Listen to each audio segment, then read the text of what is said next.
Proximal wrist crease, ये एक चीज़ identify करनी है।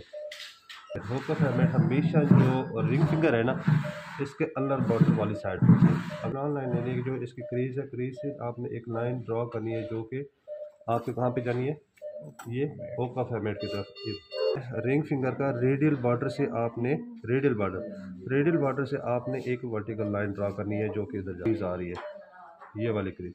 अब ये क्रीज के दरमियान में एक्चुअली हमारी नर्व गुजर रही है। जो कैप्लान लाइन है इसकी दो सिग्निफिकेंस है। एक सिग्निफिकेंस क्या है कि एक मोटर ब्रांच निकलती है मेन, जो कि इस एरिया के मोटर मसल्स को सप्लाई करती है।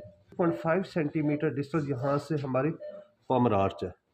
तो आपका इंसिजन इससे डिस्टली अगर जाएगा तो रिस्क किस चीज़ का होगा, एक मोटर ब्रांच का और दूसरा पल्मर जो आर्च है उसका।